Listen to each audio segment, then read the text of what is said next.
Good morning, everyone. I'm Courtney Johnson with the Purchasing Division. Welcome to today's session on the Purchasing Card Program presented by Travis Mullinex from the State Auditor's Office. It's scheduled to last 1 hour. Some of you may have printed out your PowerPoint ahead of time, so you can use that or just follow along on the screen. All PowerPoints are posted on the conference website at wvpurchasing.gov. If you did not log in with your first and last name, please log out and back in order to receive credit. If you have multiple people in your agency viewing from one computer, please send us a sign-in sheet to purchasing.training@wv.gov. Everyone attending today will receive a certificate from CourseMill, but give us a couple of weeks to verify everybody's attendance. And then if you haven't received one after a couple of weeks, contact us then. For today's presentation, we will be answering questions throughout.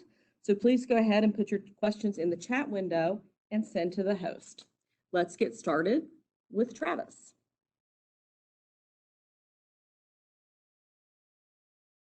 Well, good morning, everyone. There's the video. We're live here from Charleston, West Virginia. It's a balmy 77 degrees out there. I'm not sure how hot it is in your place, but I think it's going to be another toasty one. But thank you for joining us this morning. I got a few people here with me to include you guys online. And I hope you have enjoyed your week thus far. And hopefully today is not the worst presentation you listened to all day. Hopefully it's one of the better ones. And personally, that's my job. So my job is to make this as enjoyable and as informational as possible for you. I hope when we get done that you guys will have learned something brand new. At least one thing, at least one little nugget of truth that you're like, wow, that was amazing. That was amazing. I'm glad I tuned in.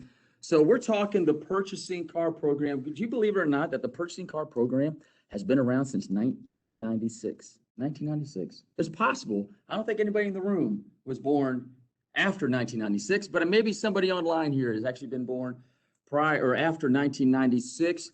This program, 25 years old, 25 years old. And long time ago, that was Auditor Glenn Gaynor. He was the auditor and he was thinking of a way to help save the state money, and this program was birthed, and since then, man, we have saved the state a tremendous amount of money. But let's dig into it. I want to go over some basic information regarding this phenomenal program, which, by the way, we are one of the top programs in the entire country. Let me say that again. We are one of the top programs in the entire country. So we have 50 states. I'm not sure how many of them actually utilize the P card in their state programs at all, but for those that do, we are one of the top ones. All of the banks desire to form a relationship with the state of West Virginia when it comes to this program. All of them, all the major players. Right now, our bank is U.S. Bank, but Citibank, Chase, Fifth Third, all of the major players in the banking industry want to be associated with the state of West Virginia Purchasing Card Program. We are the foundation by which other states come and look at what we do to figure out, man, how can we do what West Virginia is doing there? So it's a tremendous opportunity that we have to continue this momentum and to push forward for it.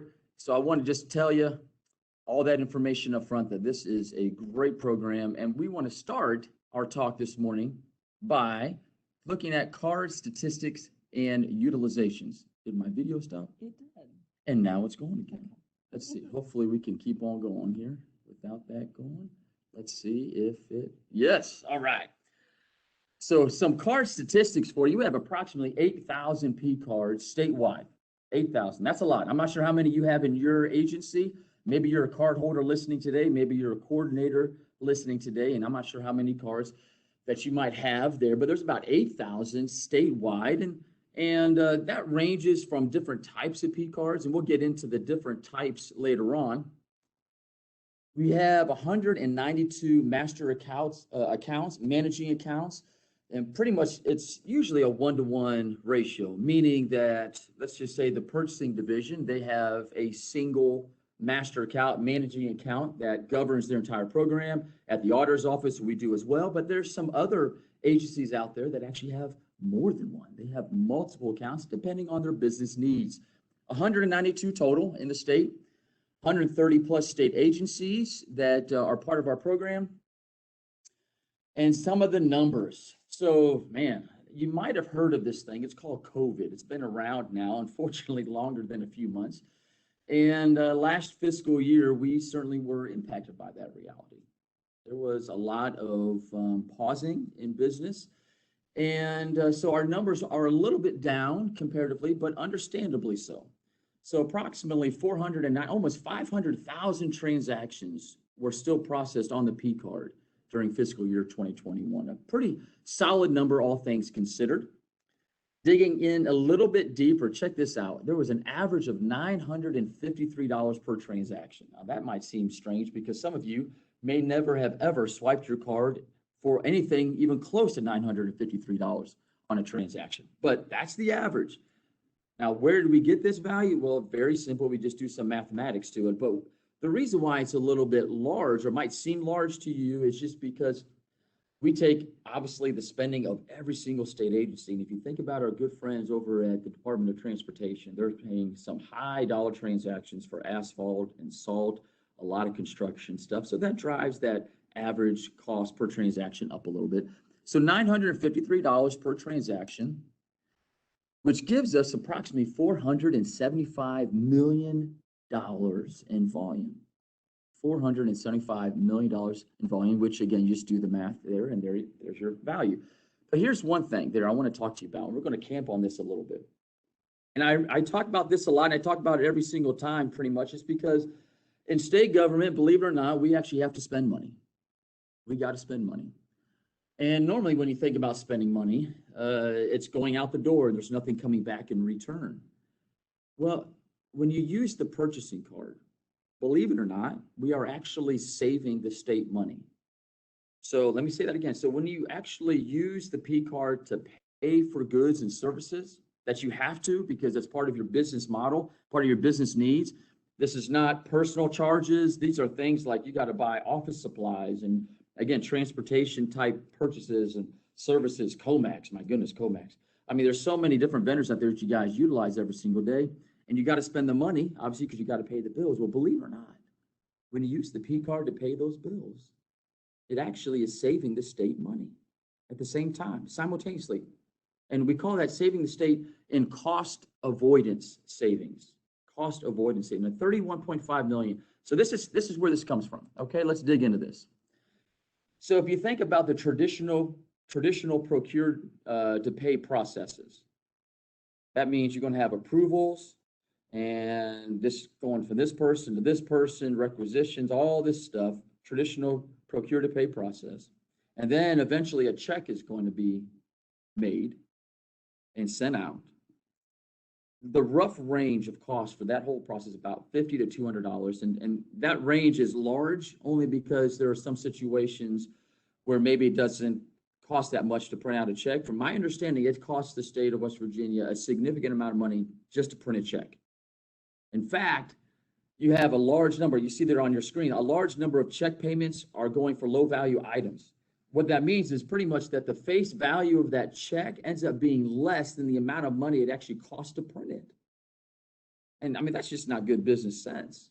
And so this is kind of where Auditor Gaynor back in 1996 was thinking, like, there's got to be a better way to do business, a better way to save the state money, to reduce the number of checks going out the door. And that's where the P card program came. You fast forward to where we are today, and Auditor McCuskey has really amped that up tremendously in the effort from the state auditor's office to try to reduce the number of checks that we print, period. And that has been achieved in a large measure. We have certainly reduced the number of checks going out the door, which is saving us as a state a tremendous amount of money.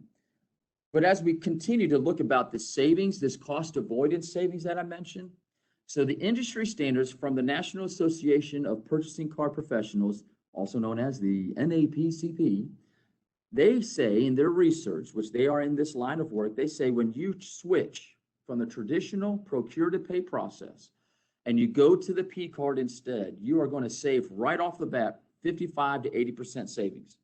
So in other words, you take the traditional procure to pay process cost, and then you take the cost associated, because there still is a cost with it. There still is processing. My time to process something equates itself to a monetary value. So there still is, if you will, a cost. But when you compare the two, there's a savings with P card, and that savings there on your screen is $63 per transaction. So think about that.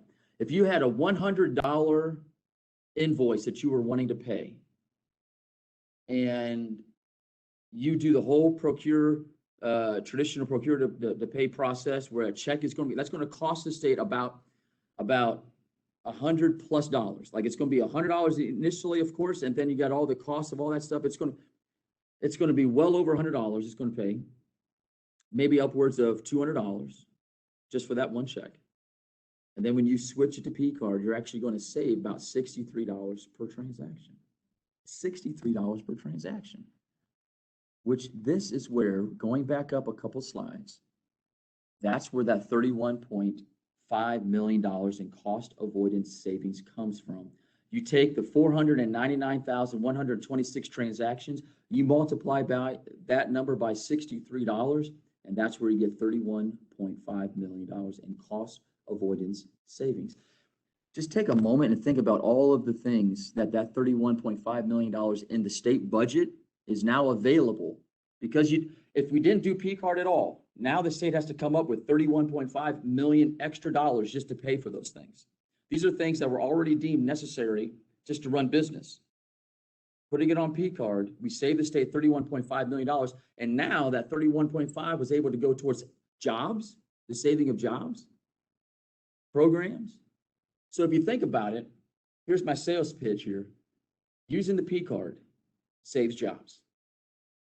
That's it. Using the P card saves jobs. It saves programs. So it's a beautiful program that we in the state of West Virginia are utilizing. And as a result of this, not only are we saving jobs and we're saving the state money and all this stuff, we are now the leader in the industry. We are one of the leaders to where across the country, people are like, wow, West Virginia and how they're doing it is unbelievable. Let us take a moment and tell you about it. We get calls all the time in the P card division from this state, from that state, saying, how do you run your program? How do you find that the people there are so willing to be part of it? And a lot of it's just because it's a logical program to have. It's a logical program to have. And here's the great thing. It's on the Visa platform. It's on the Visa platform. So when you ask this question, are we doing our part to ensure that we are saving the state as much money as possible? It really comes down to simply this. If you are doing business with a vendor and that vendor accepts Visa as a payment method, you use the P card. Use the P card to pay for it. It's as simple as that. And so my challenge to you, those that are listening today, is simply this. When you analyze the things you're paying for internally there, before you actually move forward, make sure that you take a moment of pause and ensure that, or see if the vendor that you're going to run the business through actually accepts Visa as a payment method. And here's the great thing, because this is a purchasing conference, this has zero negative impact when it comes to procurement documents. And we're going to talk about that towards the end of the presentation. But believe it or not, any award document you might have, ADO, APO, ACT, the centralized of those, it doesn't matter if you have an award document, you can use the P card to release those encumbrances. So if you think, you wrap your head around that, maybe you are already doing that, which is phenomenal. If you're already doing that, thank you so much for doing that. But if you're not, this is something, a takeaway that you need to understand. You can use the P card as the payment method to release encumbrances on award documents. The P card is the payment mechanism. That is the key, and it saves the state lots of money. I'm going to now toggle to some basic general information about our program. I'm not sure, of course, of the viewing audience out there today, how many of you are brand new and maybe you've never even heard of the purchasing card program. This is your first introduction to it. Welcome. Thank you for attending. If some of you maybe are veterans and you said, Travis, I have seen you and I've heard this presentation or other presentations before, thank you for being here as well. And so this will be a little bit of review for the veterans out there. But I'm grateful you're here, and I thank you for listening and being part of this. So let's just go over some of the basic fundamental things to this program. And as we just discussed here, the P card is the preferred method of payment. But there's some reasons besides the cost savings as well. There's some other reasons for it. Believe it or not, when you swipe that P card, just like in your personal credit card, when you swipe your personal credit card, you might like get a little notice on your cell phone, ding, so-and-so, you just had this transaction. The same thing for the state P card. The moment somebody uses a P card, I know exactly where you are, the vendor that you're doing the transaction with, what you're buying, how much of what you're buying, the cost, the unit price, I know all of that right now. It's live data. It went straight to the bank for the pre-approval. So in other words, there's no way to hide that. There's no way to hide that transaction because that swipe is an electronic record versus pushing paper, which sometimes can kind of get buried. It's not to say that people don't try to, work the system and try to create fraud, because people do. And we'll talk about that as well. But when it comes to capturing those moments of fraud, it's a lot easier when it's an electronic-based transaction. We can see that up front. So it decreases some payable expenses. We know that. It cuts costs, therefore, because there's savings. But there's that increased control and monitoring. We can really monitor what's going on when it comes to the payment of goods and services in state government when the P card is used. We naturally establish what we call our policies and procedures. These are the minimum standards that govern the program. Every agency is allowed to make their internal control procedures, which they have to develop. It's required. They can make it more stringent if they want, if they choose to, but they have to at least abide by our minimum standards. And for those internal control procedures, if you are a person to which you are either the agency head joining us today, the CFO, if you happen to be a primary coordinator, part of your duties, a takeaway that you need to make sure that you have there in your notes is we need to receive those internal control procedures. If you have not turned yours into us, a more recent current copy, we need to have that. So take a moment, write yourself a note, pull up internal control procedures as it relates to P card, take a look at when they were last updated. If you need to make some modifications, do so, and then send them to us so that we have the most current record of those controls on file. Naturally, with any P card program, every agency, really the lifeblood to its success is pushed down to the agency level. It's not just my responsibility as part of the P card team to know the rules and the guidelines, but actually going all the way down to the agency level, we have what's called coordinators. Those are the people that kind of run it internally. Then we have all the way down to the card holders. They have to know it naturally as well because they have the physical card in hand and they're making the purchases. But there's also some other positions internally that they also need to know what's going on. For example, and you see them there, agency heads, CFOs, supervisors, managers. Pretty much the way I describe it is this.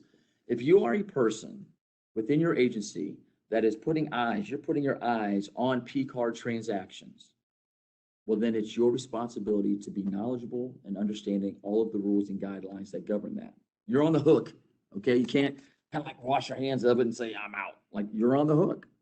It's your job to be knowledgeable of all that kind of stuff. So therefore, trainings like this, the opportunity to partner with the purchasing division to be with you guys today, I love it. Like, this is phenomenal. I get a chance to talk with great people and have the opportunity to just kind of explain things, and that's a wonderful thing.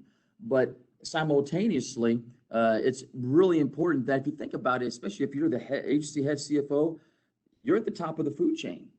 And it makes a lot of sense for you to really have a great grasp as to what the P card program means for your agency, how it runs, because you are ultimately responsible for this program. It is you. You are the one as the CFO, the agency head, you're the one to where if something goes wrong, if something goes right, it falls under your responsibility. So therefore, we highly encourage all CFOs and agency heads and supervisors and managers and coordinators to be part of this, to be proactively part of this process and to be knowledgeable of what's going on. And that's why I love this type of training, the opportunity to partner twice a year with the purchasing division as part of a Senate bill that we have to provide training. I love those opportunities to get the information out so that you are better prepared to do the duties that have been assigned to you. We talk about the P card coordinator specifically when it comes to the knowledge and expertise they bring, the experience. You know, we have some of our coordinators that have been a coordinator for a very long time. They've been with us for a very long time, and they've served so well. When we went, believe it or not, we actually have been live with Oasis. Remember? 2014. 2014, we went live with Oasis. Now, for those who've been around state government before, you know that the system prior to Oasis was FIMS. And we had a lot of people who were like, oh, I do not want to move and learn this new system going from FIMS to Oasis. But here we are 6 years later, 7 years later, actually. 7 years later, we're still talking Oasis. We've done a version upgrade. And now you're in a situation because of Oasis, and reconciliation was done differently because of Oasis. There was a need. Many of our agencies like, wow, I need help.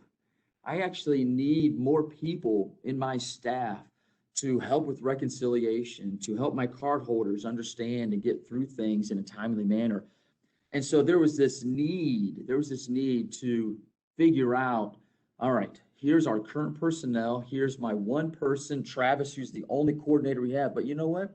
Travis might need help. So I think Courtney, she's a wonderful person, or Bob, or Frank, or, all these great people that, what, they've shown and demonstrated just professionalism. Let's bring them aboard. Let's just assign some additional duties and responsibilities in PCARD to help us navigate our program well, still meet all of our target dates and audiences. And so that happened. We had a lot of state agencies that all of a sudden went from like one coordinator to 2 or 3 coordinators just to meet the need. And that's beautiful. Maybe you still need to do that though. Maybe there's a need because this person holds a position of knowledge and experience to them. But maybe that need is still there, and you guys might need to think about that. So that's another takeaway today. Think about, how many people do you have in the coordinator position there internally? And do we need to add to that? Maybe do you need to take away, depending on how things have changed or moved? So feel free to do so as you need to. But we do have a need, no matter what the situation may be, is that we have a primary coordinator, and then we have to have a backup because life happens. And if there's anything that we've learned in the past couple of years, is that life can happen very quickly. And when that happens, there still is a need to get the job done. There still is a need to get the work completed. And when it comes to PCARD, probably the greatest need is to make sure that all of our PCARD stuff is reconciled, finished on time every month. And so if that primary coordinator is not available because life has happened, there has to be somebody to back that person up. Somebody that has the same access points and is able to step right in and get the job done. And we call that person either a co-coordinator, a financial coordinator, somebody that has accounting knowledge, so they know about the chart of accounts, funding, all that good stuff. They can step in there and intervene and still get everything done in a timely manner. There are some situations though where we have small, like our boards and commissions. We love our boards and commissions, great people doing great work for the state, but they're small, a smaller agency, and they're usually either a 1 to 5 person shop. There's not a lot of people there. And many times they are everything. They're the card holder, they're the coordinator, they're everything because of just the reality of where they are. And that's fine. We just have to know about it. We have to be able to give you a written waiver, giving you permission to be able to do your work there as a 1 person shop. You obviously have a board that you report to, and that's part of the, if you will, the accountability that is given to that person. But we just need to have you need to have a written waiver from our office in those type of situations. As we keep on talking some of the general information about our program, the CFO, as I mentioned, they're the top of the food chain. So it's their job whenever there happens to be, and we never want it to be, these instances of fraud, misappropriation, we're hopeful that it never happens, but I think we all know it happens. And when it does, it's the CFO's job to make sure to let us know. We got to know about it right away. So on your screen there, you see the email address. This was an email address that Auditor McCuskey developed and thought of with his team as to how can we help agencies to more seamlessly streamline the reporting of unlawful use, fraud, misappropriation, etc. And this email was created, PCARD self-report at wvSAO.gov. That is the email address. So if you need to write that down, write it down. It's on your slides. And anytime there is any of the information that has to be reported to us, the CFO needs to send an email to that group within 24 hours of their discovery. Really important. And this is also important.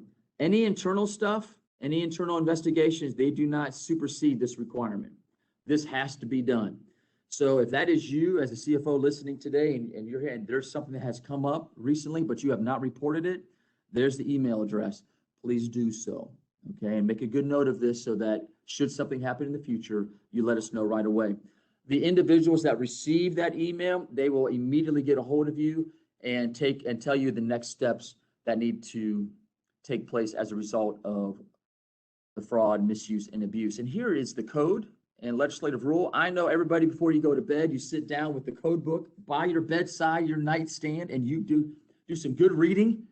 And if you haven't gotten to the code in 12.3.10b, like, I would just recommend taking time this evening, put the glasses, maybe a glass of tea or water beside your bedstand, and open up the West Virginia Code and enjoy yourself a good book before you go to sleep. And this is where you find it. So if you ever had a question as to where to go, where it all exists, this is it. This is the information before you. All righty. The self-reporting team, it actually, here is some of the information that you need to know. What are some examples besides fraud, misuse, and abuse, which we've already discussed? What are some other examples of things, of circumstances, moments that, boy, this was an oops, this was a mistake, and what do? Well, on your screen, you should see there's a couple things that I have bolted. There's actually a few more here, but one of those things, for example, gift cards without prior approval. A lot of times, state agencies don't utilize the opportunity to purchase gift cards without at all. Really, that's kind of been delegated to our higher education friends. They might be doing something in light of the university, the college, and they're needing to purchase some gift cards as a result of maybe a survey and to say thank you for the participants on the survey. There's a whole bunch of host of different reasons why they would like to use gift cards as that. They describe it to us, they give it to us in full, and then we give prior approval. That's really important. So the card holder cannot go out there and just buy a whole bunch of gift cards without letting us know the circumstances around the whole bit. Okay. But if that would happen to where they would buy those gift cards without prior approval, this is a P-card self-report situation. And an email would need to be sent to us to that email address informing us of those details. Additionally, personal purchases. Now, this is a duh. We all know you cannot use good taxpayers' money that we are all good stewards of to just buy stuff for our own purposes. In other words, you can't use the P card, which, by the way, is this bright orange card, which should be really easy to identify in your purse or wallet, billfold, however, wherever you keep it. It should be really easy to not accidentally use it for personal charges, but it happens. It happens. And we get those emails sent to us saying, John Doe, he was at the gas station and he pulled out his P card to pay for gas instead of instead of his own personal credit card. Those do happen. And when they do, an email to P-card self-report is what you need to do, and let them know. Employee fraud naturally is another one. Another situation that is not here on your slide would be like, how about P-card delegation? Delegation. Now, what do we mean by that? Well, it's just kind of like me having my P-card and I hand it to Courtney and I say, hey, Courtney, I'm running behind, but this needs to be bought. And I hand it to Courtney and it's my card, my name's on it, pow, but I give her my card and she goes out and uses my card. That's a big no-no, that's delegation. And that's a big no-no. Cannot do that. If the boss, let's say the boss needs to go buy something, but the boss doesn't have a card and the boss goes to a colleague and says, hey, let me take your card and go out and buy something. That's a big no-no. Cannot do that. That's delegation. That's an example of a P-card self-report moment. So here's the great thing about this. Many times this happens. Another reason why we create this P-card self-report email address is because there are times when a situation comes up and you have somebody in a higher level of authority over somebody else and delegation has happened. And now that person in a lesser authority position feels trapped. They feel trapped because there's no way for them to be able to comfortably report something that's gone wrong. And that's a tough position for that person to be in. When you do P-card self-report, there is, please have comfort when you send an email there. These are highly professional people, and they are there to protect the individuals in those type of situations I just described, okay? So if you're listening today and you know of a situation or something like that to where it really qualifies as a P-card self-report situation, we need to know about it. First of all, it's a requirement that we need to know about it, but there are protections there as well. So that's one of the benefits of this P-card self-report option. The individuals, the group of individuals that receive the information is actually underneath the title of State Auditor's Office Public Integrity and Fraud Unit. It's our good friends, Mr. Conley and Mr. Snyder. Steve and Kelly, really great guys, and they would be two of a few different people that receive those emails, and they would be able to reach out to you all in those circumstances and help deal with those in a proper professional way. Okay? Moving onward, let's kind of toggle a little bit. Let's talk a little bit about the program when it comes to the types of cards that are available. Believe it or not, we have a few. As you see there on your screen, we actually have 7 different options available. Now, by far, the number one card type that is out there is the first option, the state P card. We simply call it the one card, and it is not locked down at all. Really, pretty much if you need to go out and buy anything for official state business, P card, the one card is the card you want to use.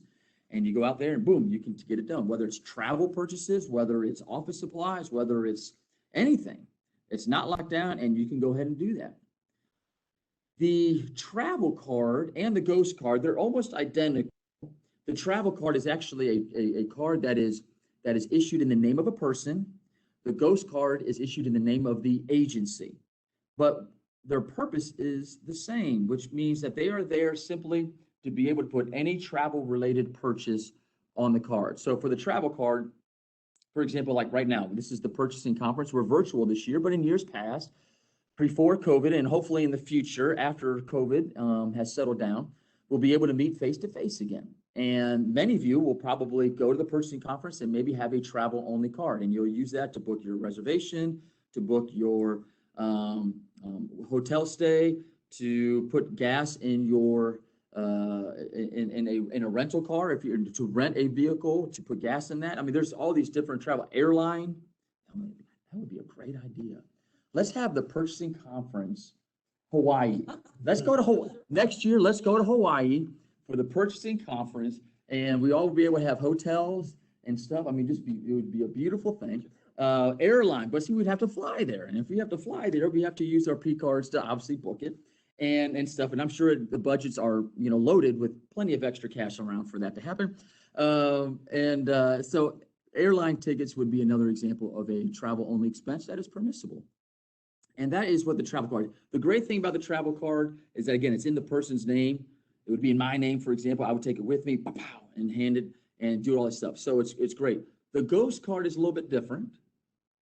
It stays at home. It stays actually at the agency itself.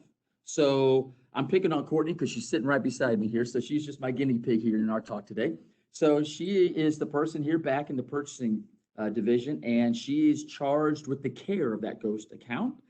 And there happens to be 7 of us in the room right now.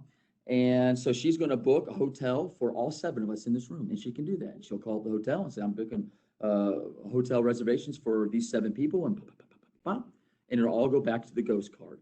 These have been around forever. In fact, the ghost card was one of the very first credit cards out there in the industry. This travel-based credit card, that was actually one of the very first credit cards out there. And so a long storied history in business in general. So that's how it works. That's how it works. And by the way, in my example for that one, she would then be the one responsible for the reconciliation of those charges. The 7 of us don't have to reconcile those, but she would, because she is charged with the care of that ghost account. We do have what's called an emergency card. Now, the emergency card, these cards are designated, set up and designated for state of emergency type situations. If you guys remember how many years ago it was, we had the big floods. Okay, and was that 4 or 5 years ago? My goodness, 5 years ago, whatever that number is, we had the floods that just blanketed our state, especially up the Elk River and beyond, all those communities really strongly impacted by those floodings.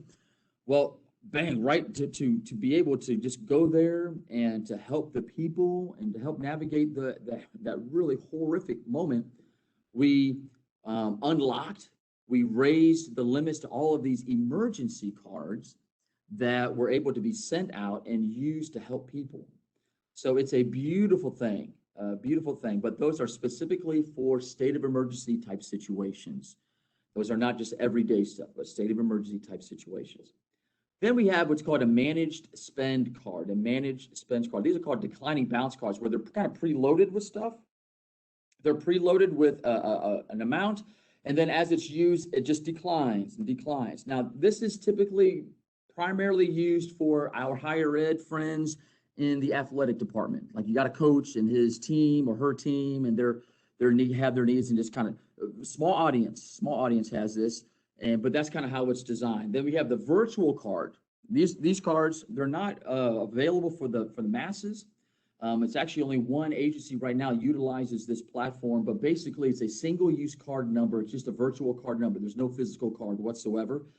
They want to pay an invoice, and that in that process, the vendor receives an electronic card number, a virtual card. They punch it in the numbers, they use it, it pays for the bill, and that card number disappears. It's a complete virtual type platform. It's really slick. And then we have the fleet card, not to be, that is an option. Now, fleet management, of course, holds is the parent entity for all fleet type stuff. So I would always encourage you to go to fleet management if you had any questions about that, and they would be happy to answer those for you. Let's keep moving along.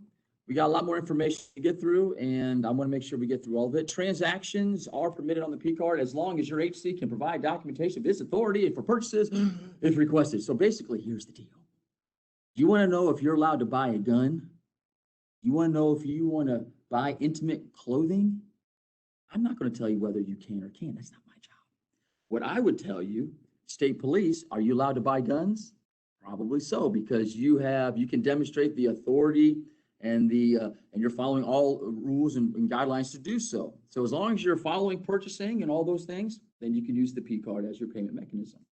Intimate apparel, believe it or not, people actually buy Victoria's Secret stuff on the P card. You're like, well, why in the world would they be buying that? Well, if you are in the colleges or the universities, you have a drama department. And in that drama department, there is the need for costumes and so forth. And there you go. So it's not my job. It's not my job to tell you what you can or cannot buy. My job is to tell you, as long as you're following all the rules and the laws and everything that governs you, and if checkbox, to include the ethics commissions, by the way, to include the ethics commission, if they say yes, then the P card can be used as the payment mechanism. Okay? We do have a question before you move on. Yes. What would be a circumstance where using a virtual card would be necessary versus using the state card? So the question here is talking about the virtual card versus the regular P card. What would be a circumstances? So unfortunately, when it comes to the virtual card itself and how we are set up for the state to run the program, we're not actually able to release the virtual card platform for the masses. This, as I mentioned, there's only one agency that is using it, and they're not using it for the everyday type transactions. That we're only using it because they have specific transactions that they have to do. It's a really unique niche for it. I would love for us to be able to unveil it to everybody because it really reduces the opportunity for fraud, misuse, and abuse for it. But unfortunately, for those listening, there will not be a time at this moment, a foreseeable time, to where I will be able to unveil and the virtual program to everybody. So it's just a niche product in light of the specific needs of this one agency that's in place for that. But it is, to answer the basic question, it is used for anything else. The only key on is that the vendors have to go through a special setup in order to be able to do a virtual pro. So there's some setups behind the scenes that have to happen. But assuming a vendor has that, then in theory, just take the state of West Virginia out of this comment. If they're set up as a vendor to accept a virtual card, then technically they could do it. But I wish we could, but unfortunately we cannot. So hopefully that answers your question. Any other questions? All right, let's keep on going. The last point here, make sure you check with your procurement officer. Always check with your procurement officer to ensure that the cardholder is aware of any encumbered documents. Really important on that, and we'll talk about that here as we keep on moving. Oops, went too far. There we go. One of the things that a cardholder always needs to do is they need to make sure they review transactions, all transactions, to make sure they're legitimate for official state business. Really important. But not only do they need to review those stuff, they need to be part of the reconciliation in some aspect. We have a lot of our cardholders that go directly into Oasis Financial and they reconcile their transactions within the system. In some circumstances, though, that cardholder, for whatever the reason, is deemed not with that responsibility, and a proxy goes in on behalf of them to do it for them. That's great. The system allows for all of that flexibility there. The point is, it all needs to be done by the scheduled payment date. That is the key. That is the biggest thing. All transactions have to be fully reconciled by the scheduled payment date, which, by the way, is the 30th of this month. 5 days, and P-card is completely due. Make a note of that. If that is you here, check P-card reconciliation status, make sure it all gets done by the 30th. Okay? Let's keep on going. We talk about supporting documentation. We all know that supporting documentation. Why in the world are you buying a television? What is the supporting documentation that supports that? Here it is. Why are you buying pens, papers, and all that kind of stuff? Here's the documentation.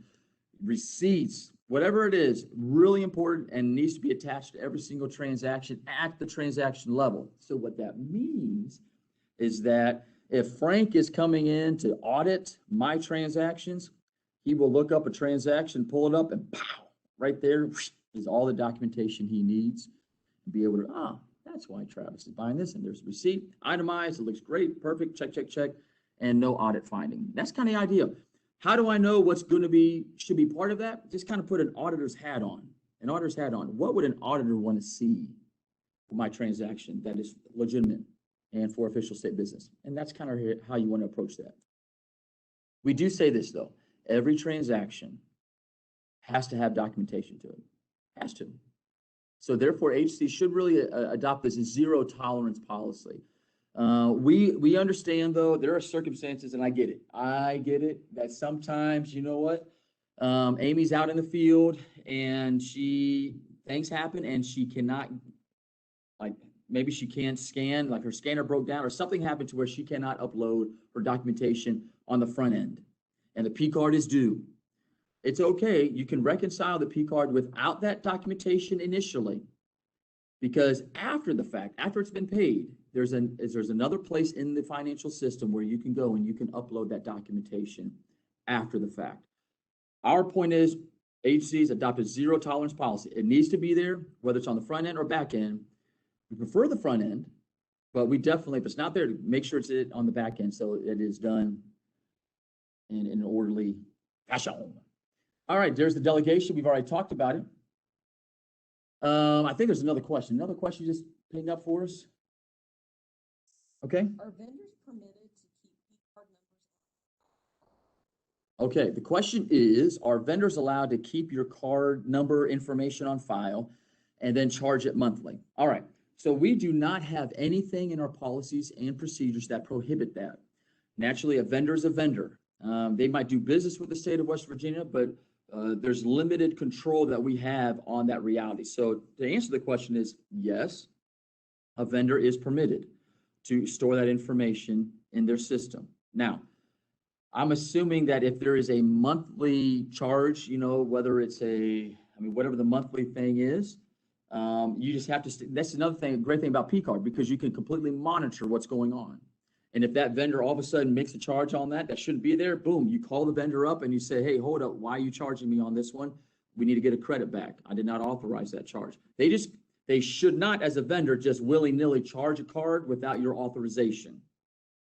Okay, and so if there's a monthly charge, I'm assuming that within that conversation with the vendor, there was something regarding a monthly, like this is going to be a monthly charge. Do you authorize this to happening? And then there had to be a yes to that. okay? And certainly you have every right as a cardholder to tell the vendor, I do not want you to store my information. Every month I will call in and I'll give you the card number and stuff like that. Do not store. So you have every right to do that, but there is nothing that prohibits a vendor from doing that, okay?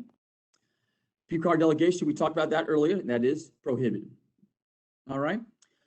I do want to take a moment in light of our time. I got about 15 minutes left here, I believe. Is that right? Okay.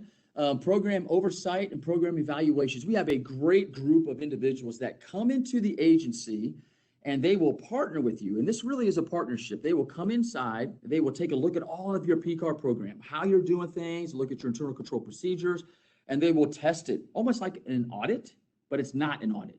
It is not an audit. I want to make sure it's not an audit. It's a program evaluation. The whole purpose of this is this. They're going to visit you. They're going to write a report. They're going to analyze. They're going to test it. They're going to give you the opportunity to make a comment. There's this back and forth, right? If you will, a dance, a beautiful dance. There's beautiful music in the background at every single time it plays.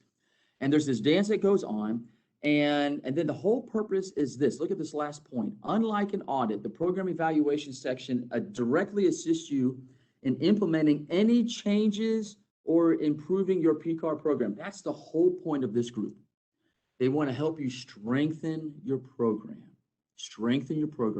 to make it ironclad, solid. So when the legislative auditors come in, there will be zero dinks on their report as it relates to P card. That's the whole point of this group. If you have any questions whatsoever, get a hold of Mr. Anthony Woods. He would be more than happy to talk to you about it.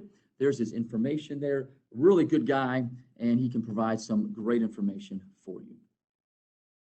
Let's talk about procurement to payables as we come towards the end of our talk. That's the whole purpose of this purchasing conference, is to really give you guys a lot of information on the procurement side. And I'm on the payable side, but there's a link there. And I mentioned it early in our presentation, if you remember. And this is kind of I want to ask you some questions to kind of lead to this point. How many of you have actually worked in payables before? And I can't see your hands. And I don't know those in the audience, how many people have actually worked in payables before. From what I've understood, unless you're a person that kind of wears all those hats. I know some of you out there wear every single hat known to man. Like you are the person. But a lot of our people in procurement, and everybody here in the room with me, none of them raised their hand to this question. So none of them have ever worked in payables before. They've never worked on that side of the coin.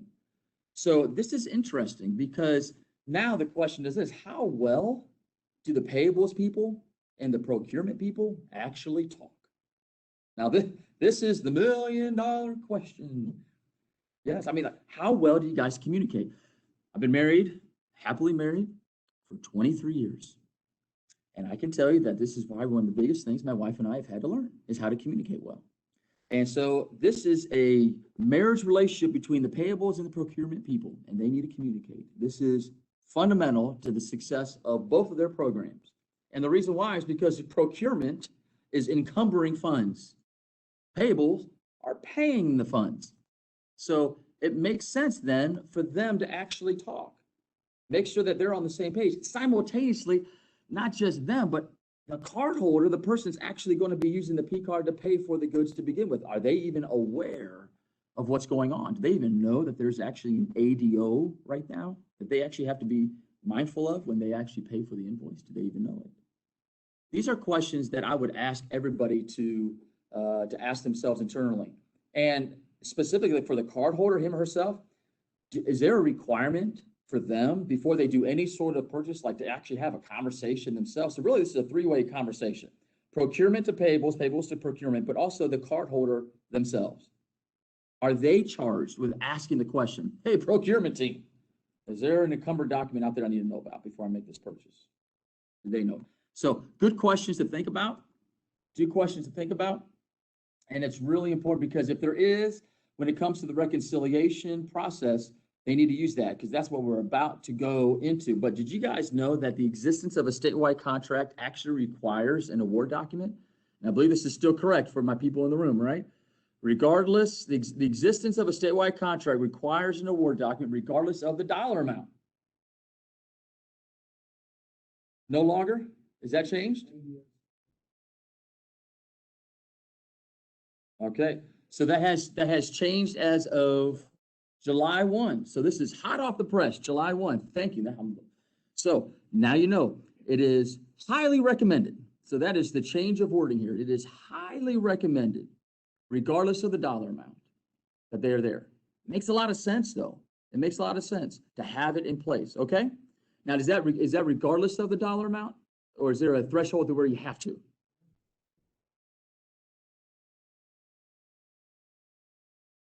So that's 250,000 and below should be an ADO, 250,000 or is it 400 and or 250,000 above should be the CDO, should be. Thank you. Thank you very much. All right. Hopefully you captured that. You got that information. Thank you. So some of the standard terms and conditions we see here, this is revised in 2019. So I'm not sure if that's been revised since then or not. If there's a later version that's been up to, I'm not sure, but the vendor must accept payment either by EFT and P card. Okay, so this is a requirement. The vendor has to accept it. So I real quick, since I'm just taking advantage and leveraging you guys' knowledge here, if a vendor is brand new, I'm assuming this is in place from the start, but if they're renewing themselves and they're not currently set up to accept this, is this part of the renewal process of them having? They renew under the original terms. Okay, thank you. So if they're a new vendor, they have to be set up for EFT and P card. But if they are not a new one, they're just, what's the word again? Renewing, thank you. They're renewing, then they can stay under the same original terms that they have at this moment. That might change in the future, but as of this moment, that's how it goes. All right, there we go. And in the purchasing division handbook, and I assume this is still true, so you guys again correct me if this is not, but there in section 561, it actually has a little record there about the purchasing card, which says whenever possible, when possible, the spending unit is encouraged to use the P card. Use of the state purchase card, however, is not justification to avoid utilizing statewide agency contracts. This is important. In other words, you can't say, well, I'm using the P card, so therefore I don't have to follow purchasing.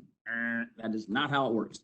Purchasing is the parent when it comes to the purchasing rules. So always check with your procurement officer, call the purchasing division, have that conversation up front before you move forward with a purchase. Okay? And remember, P card is just simply a payment method. But man, it can greatly help out procurement, greatly help out procurement. Again, that communication, payables and procurement.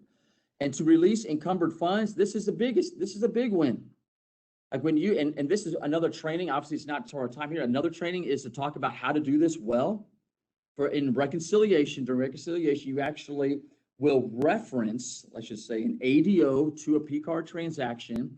And when the batch jobs run, the processes run, and the P card payment document is created, called a PRCC, when that creates, it goes final, those encumbered funds get released right away. Boom. And it's all documented. It's all, I mean, it's everything in the procurement folder. It's all there in the document history. You forward reference it, boom, it's all there. And it's a beautiful, beautiful thing. In conclusion to our talk here this morning, you guys have been such a great audience. I want to just give you some basic primary P card tables. This is the primary table that 95% of our people go into. This is our unreconciled transactions go, the PRCUU. After they get reconciled, they go to the paid table, the PRCUT. Our hierarchy strings, our whole entire system is wrapped around hierarchy strings. And the primary table that contains the creation of these strings is right there on your screen, the HIERLVL. And then we have the association of coordinators. Hey, what coordinator is designated to be in charge of this group of people? We do that on the PRCUHI table. That's their access point.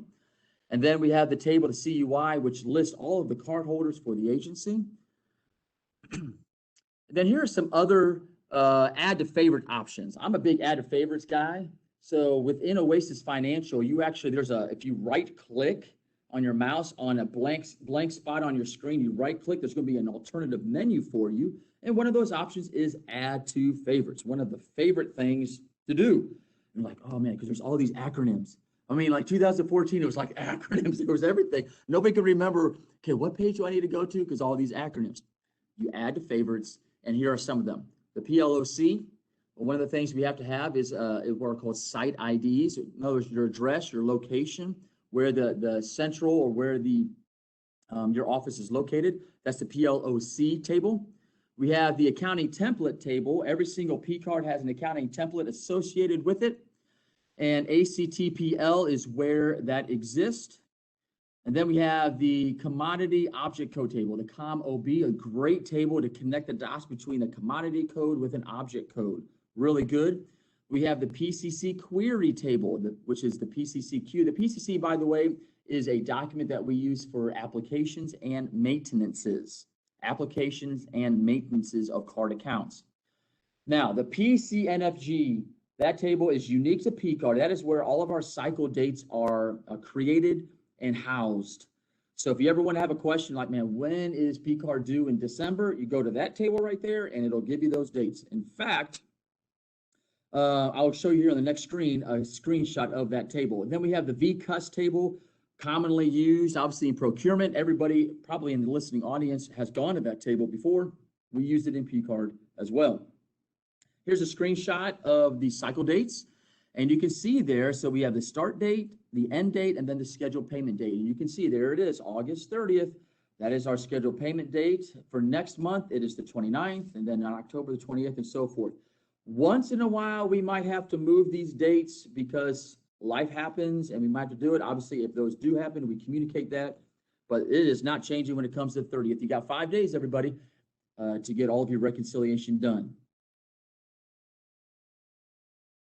Here are our reports. I know a lot of people enjoy going to BI, business intelligence, to pull reports. That might be part of your job duties. Here's a list of all the reports that we have. I can tell you the number 2 report, the non-warehouse one, the first number 2 reports, that there, if you need to know just financial information about what you're spending on the P-Card and all the details, what accounting you're using, that's the report you want to go to, the number 2 report. So welcome yourself to that. I also want to welcome yourself to the rest of them as well. You can take a look at them in your leisurely time if that is something that you need to do for your job duties. But there are our reports and how to find them under the procurement folder, specifically procurement card. I think we got one more question left. Is that right? We had a question that came in for us? Maybe a couple. Let's see if we got any more questions. Okay. What if a vendor stops accepting credit card payments after an award is made? So what if a vendor stops accepting a credit card after an award is made? That would be, it's a good question, but the answer would be is that would actually be a breach of their contract. So that should not happen. I would say if that has happened, you need to reach out to the purchasing division immediately and have a conversation with them, and then they would be able to lead you and direct you accordingly in that. But that would be a breach of contract. Any other questions for me? And I want to make sure, I want to reiterate what we just talked about when it comes to the statewide contracts being the required or not required when it comes to that. So I just want to make, yeah, for delivery orders, is it just for delivery orders only?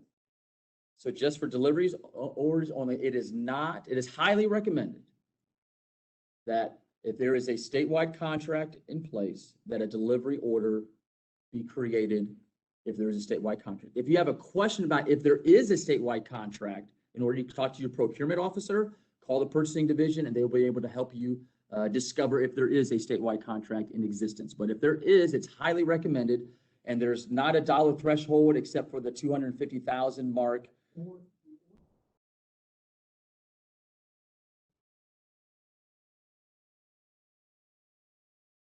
Okay.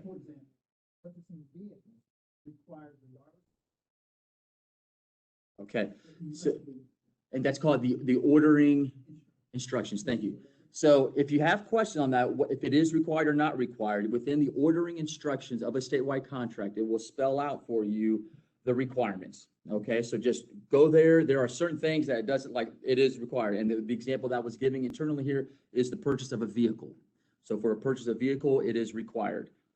So again, if you have any questions about that, contact your procurement officer, purchasing division. They'd be happy to help you.